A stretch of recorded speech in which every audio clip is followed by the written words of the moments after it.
नमस्कार, मी आहे Madhuri. Madhuri food fitness फनमध्ये मी तुम्हा सगळ्यांचे खूप खूप स्वागत करत आहे.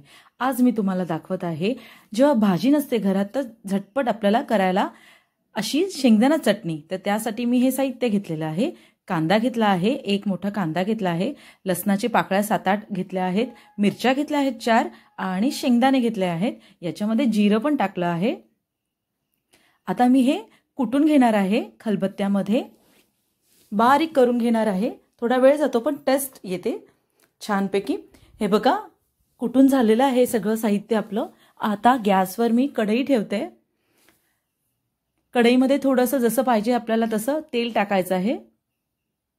एक पळी मी छोटी तेल टाकलेलं आहे. याच्यामध्ये जिरं टाकायचं आहे फोडणीला आपल्याला. जिरं तडतडलं, खरपूस असं भाजायला पाहिजे जिरं.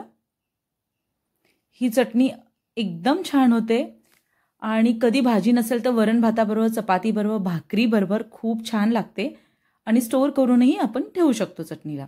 हे बघा कांदा टाकला आहे, जिरं भाजलं, थोडं खरपूस झालं की आपल्याला कांदा टाकायचा आहे. कांदा परतून घ्यायचा आहे. असा गुलाबीसर असा कांदा आपल्याला करून घ्यायचा आहे.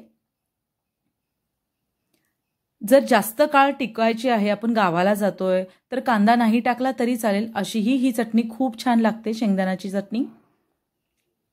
आणि शेंगदाणे मी पहिल्यांदा तुम्हाला सांगते की प्रथम मी शेंगदाणे भाजून घेते, कारण की मी 7-8 महिने शेंगदाणे टिकवते. त्यामुळे मी आधीच भाजून घेतलेले आहेत.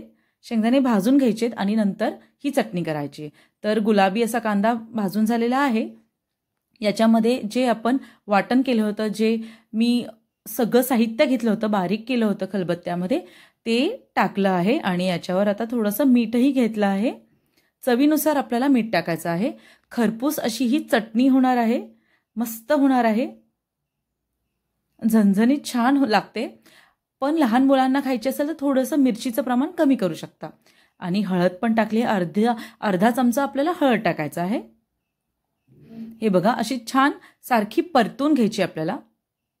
चांगल्या प्रकारे आपल्याला सर्व बाजूंनीही परतून घ्यायची आहे चटणी, म्हणजे त्याच्यातल्या ज्या गुठळ्या असतात त्या नाही राहायला पाहिजे शेंगदाण्याच्या. हे बघा मी तुम्हाला दाखवते, सगळीकडून मी अशी सर्व बाजूंनी चटणी हलवून घेतेय. ही 2 ते 3 दिवस डब्यामध्ये चांगल्या प्रकारे राहते. आपल्याला गावाला जायचं असेल, मी तुम्हाला सांगितलं, तर आपल्याला कांदा नाही टाकायचा आहे. बघा किती खरपूस छान असा चटणीचा स्वाद पण येणार आहे आणि चटणी दिसायला पण खूप छान दिसतीये. मी सारखी परतून घेत आहे. बघा चटणी तयार आहे. अगदी 3-4 मिनिटात ही चटणी तयार झालेली आहे. फक्त कुटण्यासाठी 5 मिनिटं लागतात.